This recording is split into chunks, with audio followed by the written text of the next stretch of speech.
We are live. Hello, everybody. Thank you for joining us. We are we are here with Melissa Thomas. She is the executive director of the branch of Nashville. Her and her ministry are on the front lines right now, helping to serve multiple communities and multiple people groups right now with the need that we have at this time in our history and our culture. And we just wanted to spend some time with her, asking her some questions. What is she seeing? What are some of the needs? How can we help? How can we serve as a community? So Melissa, why don't you kind of tell us a little bit about the branch, kind of give us an overall picture about what you do and how you do it, just to give people an introduction to you. Okay. The branch of Nashville is our mission statement is that we're nourishing, educating, and equipping, building a community where everyone can thrive. But right now, we're in a different place, and really it's about surviving. And so because at the branch we have a food pantry, we have English classes, we typically do job assistance. But right now, the full focus of everything we're doing is trying to provide food assistance to families that are in such a place of crisis right now. So that's what we're doing. Yeah. So how, from before pandemic to in pandemic, how have you had to pivot your services? How have you seen, overall as an organization, you've really had to adapt to the need? I mean, can you talk about a little bit about, what that's kind of been like in the last few weeks or month or so, how that's changed? Yeah, we've been like everybody else, and the expiration date on our plans is about 12 hours, So we've put plans into place, and then we've moved through so many levels of contingency, it's not even funny. But before the pandemic, we were serving about 100 families a week that we were providing food assistance to, and we were allowing our families to come once per month. So we were serving 400 and upwards of 450 families a month. About a week after the pandemic began to hit, that very first Tuesday, and I don't know the day, I don't have it in front of me, but it was a Tuesday after the news was really becoming grave in the United States. Our demand doubled.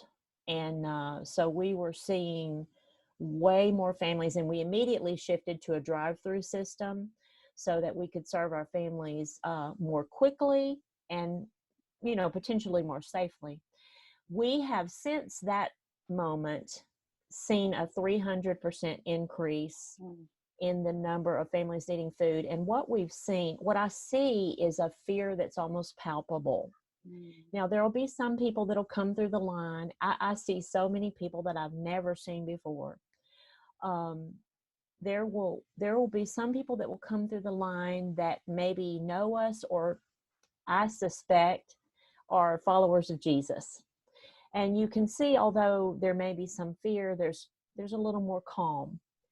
But there are others for whom we just see this real fear, and so we feel a great responsibility and privilege to be able to provide and love, and it's from a 6-foot distance, and then how do you do that?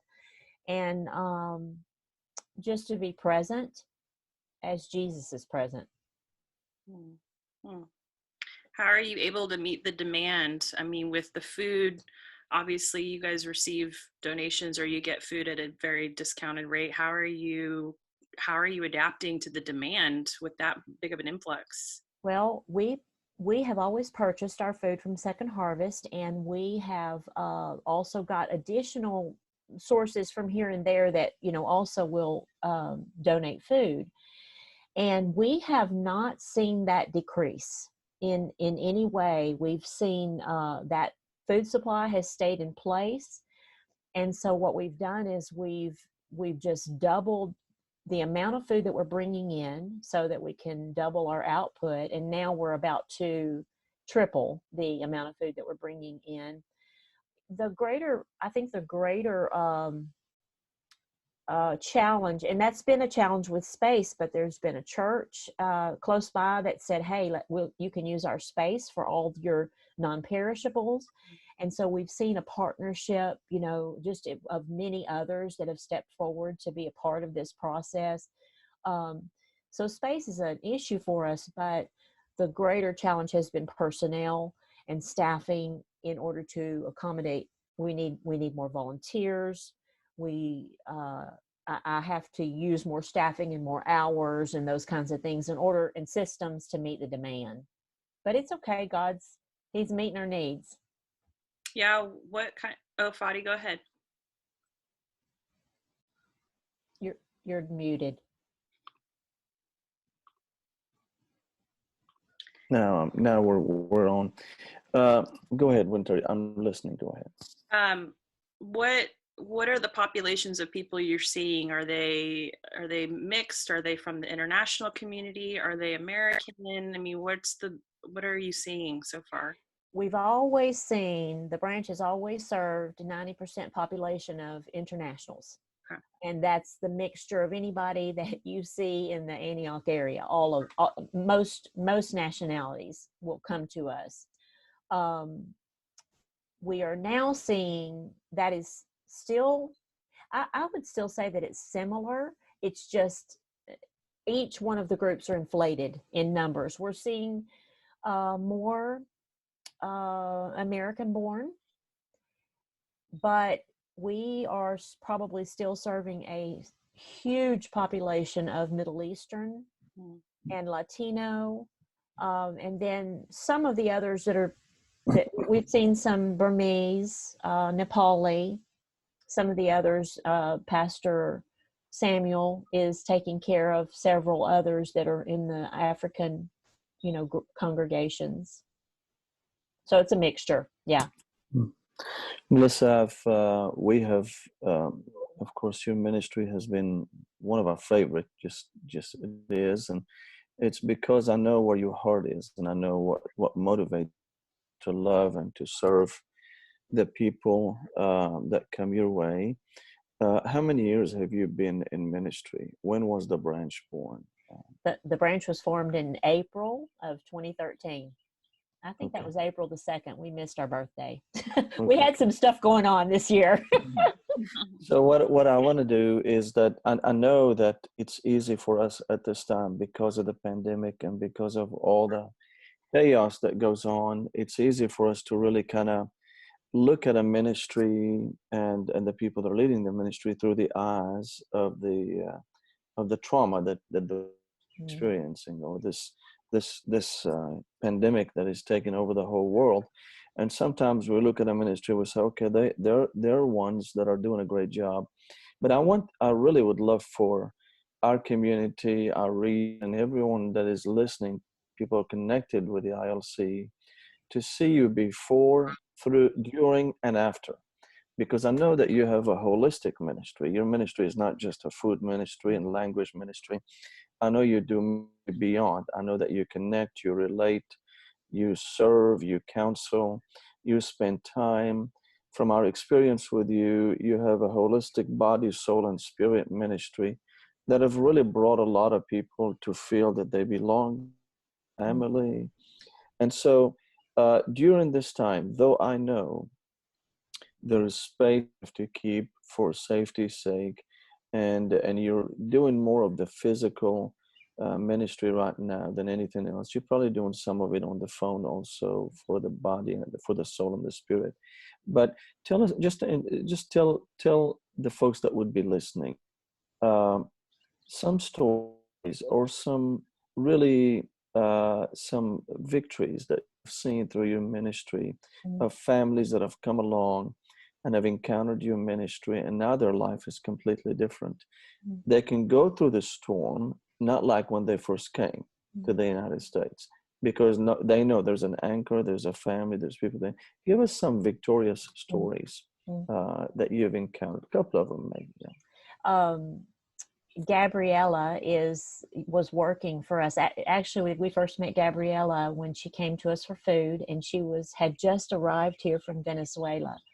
And through the process, I would say that was 3 to 4 years ago, and Gabriella came to us and got food, and then eventually I began to see her helping to work in the child care area that we have that serves our English students. Fast forward until Gabriella became our child care director. Gabriella is a very brilliant lady who was a dentist in her own country, and so she's here at the branch and was serving as a child care director, and recently was hired as a dental technician. So she graduated from the branch and when it is getting back into her field, and we're very proud of her. But I think that the thing that is the most impacting to us about Gabriella is, as she tells us, that she had never encountered this kind of love and realization of who God was before she had encountered the branch. This was brand new for her and has been a life changer for her. And so we saw her grow and mature and become the person, the disciple who began to speak these same things about who Jesus is to other people and is a leader in her community. And so we're very, very thankful and proud for how we have been able to walk with Gabriella. There are many others that we're not at that place yet, but we're walking the journey. And I'll give an example of our Kurdish friend Zeravon, who we met when he was, I think he might have been 11 or 12. And yesterday, we've been through a whole lot with Zeravon. Whole lot of life, whole lot of mess. Yesterday, he was at the branch, and we were really slammed with need and people that needed help, and he was there serving with us.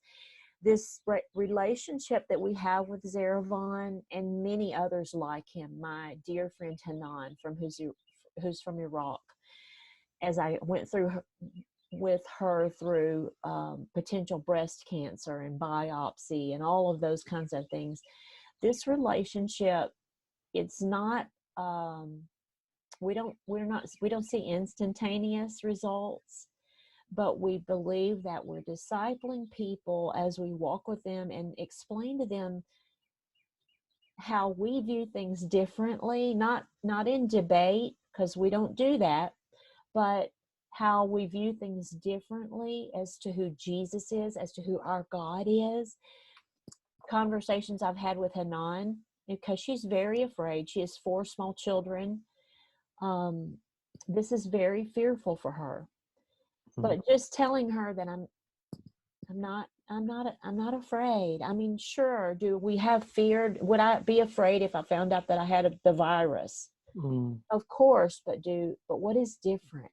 I have peace. Jesus walks with me. I get up every morning and I read his words, and those words bring me peace and a sense of hope. And so there's the patience of walking in these relationships where we want people to see who Jesus is in the good times and in the hard times. And we're just thankful for that opportunity. My husband Kevin and I are humbled that God would allow us to be in this place, to have encountered so many thousands of people, but to be able to walk, some of them for a brief amount of time, and others for a lot longer of a journey, in God revealing himself through a whole bunch of imperfect people. Now, how with the number of cars that are coming in, practically, are you guys able to pray with people? Have you had any ministry or stories or testimonies of just being able to encounter people and to really just see the gospel of Jesus be able to minister to people as you're encountering them, whether it's a volunteer or a family? Can you just talk about how you see the Lord moving in that? Yeah, that has been the most challenging piece because of language, you know. So we have relationships with a lot of people, but we may or may not speak their language. Mm. And so having access to be able to get on a Zoom call with them, or actually, and even just a phone call with them, has been very challenging. And so we're really still in that process of figuring out, God, how do we do this? Yesterday, a family came through and she rolled her window, because we're trying to limit the contact and exposure between from us to them to us, just because we want to keep everybody safe. But she rolled through and she said both she and her husband had lost their jobs. And she said, would you pray for us? And so it was a beautiful moment when we were able there with her car in the middle of all the other cars to lay our hands towards this family and pray that God would meet their needs and reveal himself and provide them, as we know that he will. And so we're trying, yesterday we were able, so we've been running around like chickens with our heads cut off. And we have been, but it's been on my heart, God, how do we give your words to these people that we may see them again next week, or we may never see them again. And so yesterday we were able to hand out a Bible verse. Come to me, all you who are burdened and heavy hearted, and I will give you rest, in 3 of the languages. And so we started with that. But I'm going to tell you, if anybody else has any ideas or thoughts, and I say this to you guys, to your pastors, to any of your people that have any thoughts for how we may provide this hope and this message to people in practical ways, please speak up and help us, because we need help with that. We really do. Yeah, that's a really great opportunity for the church to rise. Yeah. I mean, I think there is a huge need not only to speak to the fear, but to present, the Prince of Peace. Yes. And so Absolutely. how do we incorporate really practical ways as people are actually coming, Yeah. and are speaking to the church to see their needs met Yeah. physically, where we can actually meet or help them to meet their spirit, ultimately their spiritual need. Yeah. So we can certainly get that word out. I know we have a lot of people, a lot of pastors, that can speak multiple languages and can help us to translate things if that's the case. I mean, Pastor Fadi, you can speak to that too, is just really talking about some ways that you're even seeing the church rise up right now to meet some of the practical needs in their congregations, as well with this. Do you have any thoughts on that, Pastor Fadi? Yeah, we have. I think the idea of providing some folks that are available to translate, maybe some folks to donate some volunteer time. But yeah, I think just kind of speaking to what he's talking about, is we're just, because we've been able to move online, we're just able to allow more people to be connected with the ILC. And we have found, and I know Fadi can speak to this as well, just we are attracting a lot of leaders from around the nation who are asking, how are the pastors doing, and how are they equipping and empowering their people? And, even being able to have the Salem Health Clinic, a part of our Monday nights a couple of weeks ago, I think was huge. I think that was probably one of the largest turnouts we've had. And, really being able to see just different leaders, being able to be a part. And, but I think they're, aside from the fear, they're really wanting to know, what are we supposed to do, and how are we supposed to, really show up right now? Mm. So being able to really help them to have these practical ways, of getting the gospel to their people and really equipping them for long-term evangelization, I think is obviously one of our core values of how are you reaching the nations? How are you reaching more people in your people group that are here? Because our heart is to see worshiping communities established in all 91 people groups that are here. Mm-hmm. And those are representative of over 130 languages, as you know. So, you know, how do we continue to equip, empower, and mobilize people, you know, with the gospel to be able to go? And so this is a really, I think, prime opportunity. And Fadi, you can continue to speak to this, you know, to really help our pastors, you know, to maybe they're not the ones in the front line, but they know people that can be within their congregations, because they're looking for ways to serve, and they're looking for ways to really meet the need. So Fadi, now that you're back, you want to share? You know, the international community, as we all know, have been through circumstances like this, and they know how to get through. So we have had many to say, I don't want to sit at home, I want to be used. And so maybe this is the time to really, for them to step in and lend a hand to somebody else. Many of our pastors are really connecting with their congregations on the ground, and believing that they have to shepherd these people. And so maybe we can stand by you. That's why we're really wanting to meet with you, Melissa, is because we do want to stand by you and offer whatever ministry and from our pastors. So at this time, and I know Winter may have that question probably in place, but at this time, what can the community do to support the branch? Just tell us freely, what can we do to support you and support the branch at this time? Before I forget this, I think one thing that you guys might be able to do, in addition to some other things, is if you have any pastors of international congregations who are doing their services online, live, send me links so that we can put those in our on our Facebook page.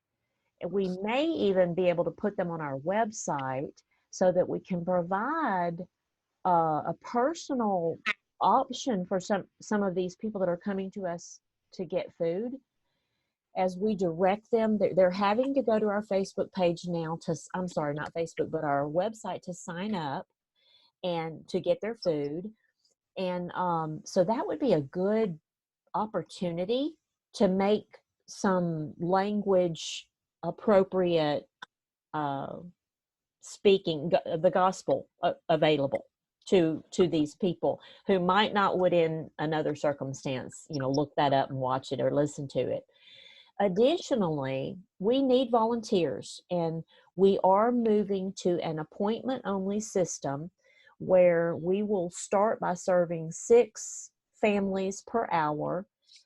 We put that word out yesterday afternoon, and by the time we went to bed last night, we already had 130 signups for those appointments. We expect that those slots will fill completely up. We may have to broaden the number of slots we make available, but we're going to need volunteers to help carry that out. And our purpose in doing that is to lessen the amount of contact, but to provide the food safely. So we could use volunteers, and all of this is done by going to thebranchofnashville.org. So you can go there to click volunteer, to find anything you need that would get you in with us. If somebody just wants to come and stand outside and put their hand on the cars that come through and pray for that family in their language, and it doesn't have to be in the language of the person in the car, because that don't matter to God. You know what? That would be wonderful.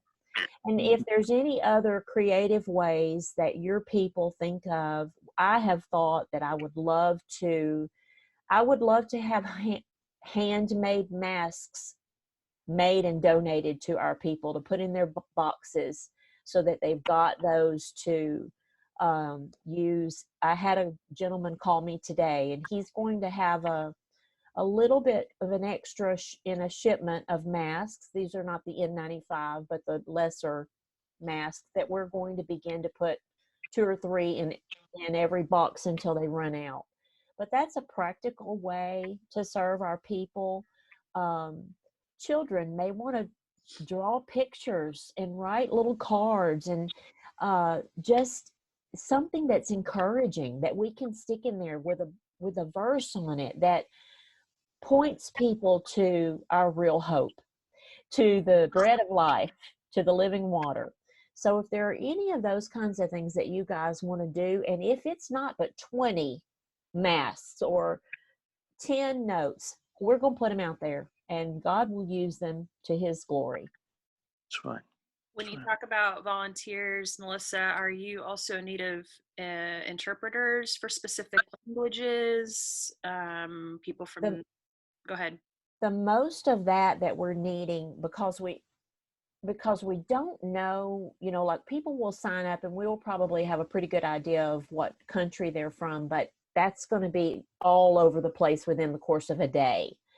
And so providing interpreters, that are right there for every need, that's probably not practical, but we're needing translation, because we're trying to begin to put everything that we're saying in additional languages onto our website, so that our overlooked populations know how valued they are, and so that they have a voice. And so any of that if somebody wants to step forward and help with, we'll put you to work.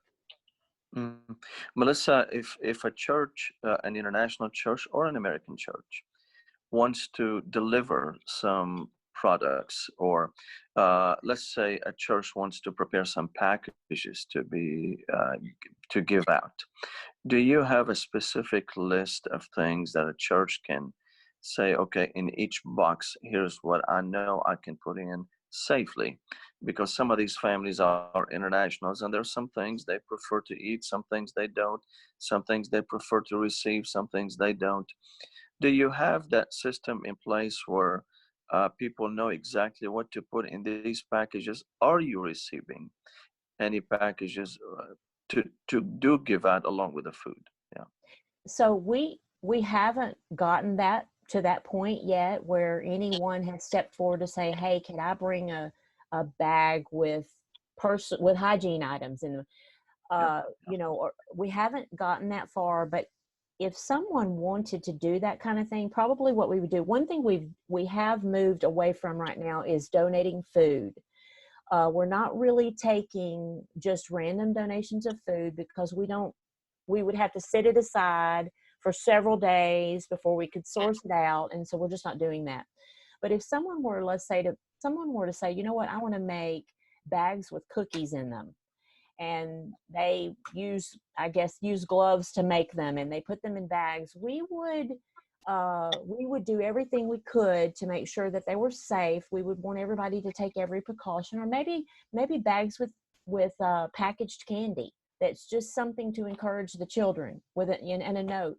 We would probably set that aside for 2 or 3 days, and then we would source it out into the boxes. We feel like that would give some time, if there was any germs, to kind of go away. And look, we're just trying to figure out how to get the food out to the multitudes. So we haven't gotten so far as to putting a lot of additional things in place, and we're open to any ideas. I know you got creative people out there that might have some great ideas for what would be encouraging to them. Okay, thank you. So, Melissa, just so we're clear, the food bank, or that you're accepting families, they have to go online to register for a time slot. Yes. And you're doing that every day of the week from a certain time to a certain time?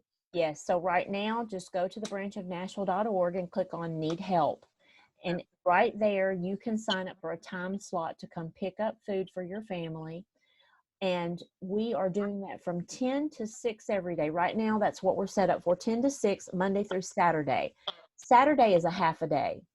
Now, if volunteers begin to step forward, and the funding and volunteers all begin, to surface, we will expand those time frames.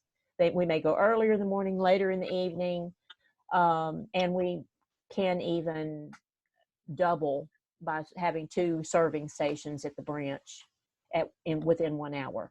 But right now, the capacity that we think we can manage is 10 to 6, Monday through Friday and 10 to 2 on Saturday.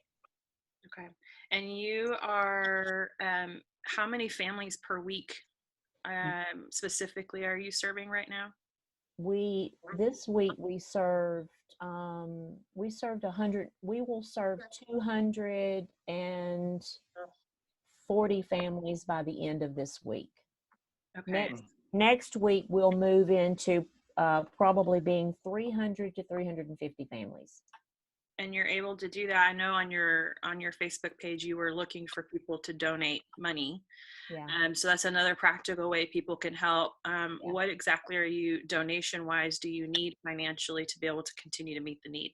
Well, as we look at this all being additional to what our yearly budget was, and we're seeing, the drop in contributions, we are projecting that this crisis need for food will be a 6-month need.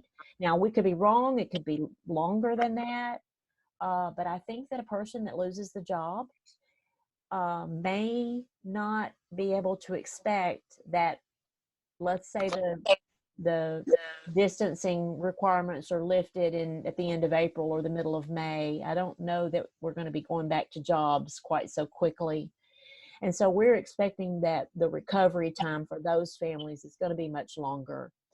And so we're assuming that we'll probably be into September or October with this need, and we're looking to raise $30,000 to $50,000 in order to take care of the additional that this 6 months of crisis will be for us. Okay, so obviously any financial amount would Yeah. be awesome, but I know you said, I think on your Facebook, it's $10 Yeah. feeds families. Yeah. That's a really easy way for you to bless, almost 3 families with just $10. Yeah.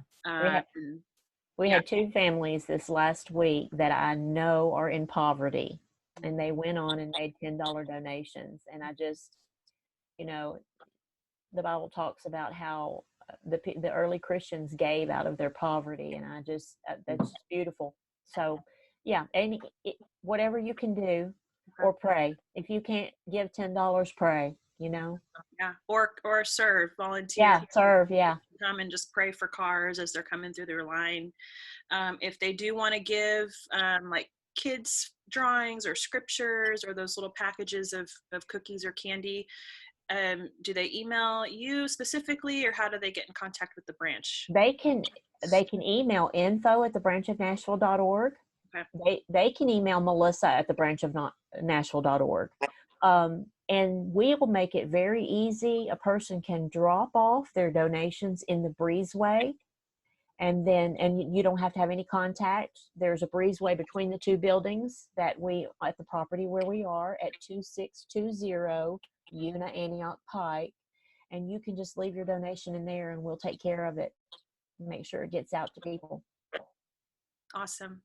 Well, Melissa, we're so thankful for you. I mean, wow. I think we can all say that this is such a pivotal time for the gospel of Jesus Christ to go forth, and for people to experience the presence of the Prince of Peace in such a fear-stricken time in our history. So we're thankful for you. We just pray strength and peace and grace and favor over you, over the branch, and all of the people right now that are on the front lines, just protection and health and safety for you. So thank you so much for your time today. Thank you for what you're doing. And we will put these up on our website and continue to promote it on our platforms as well, so that people can know how to serve and obviously get it into the hands of our pastors as well. So thank Mr. you. Friday, anything else you want to add? I just want to thank you, Melissa, for joining us today. Thank you, Winter, for making this possible. And I just want to speak to those who will probably listen and watch this interview. I want to encourage you to go to the branch website and really take an active role in donating and giving, even if you do it on a temporary basis. Let's say for the next 6 months, that you're going to help. I'm positive if you do it even on a temporary basis, you're going to continue. But how wonderful will it be if 100 people said, I'm going to give $10. Is it $10 a month? Is that right? Yes. I'm going to give $10 a month. I mean, And then I'm gonna try it for 6 months and see where the investment that God's calling me to invest, Mm. how is it touching lives. So I encourage you to do that. And there may be somebody out there that's gonna watch this interview and gonna say, you know what, I'm just gonna give a $10,000 gift to the branch, and I know the Lord is gonna bless me in return, so I can invest in other ministries just as well. Melissa, thank you. We love you, Thank you. love the branch, and grateful for you. I know you're serving hundreds of families, thousands of people, and we just thank you very much. Thank you. Thank you. Love you guys. Love y'all. Thank you.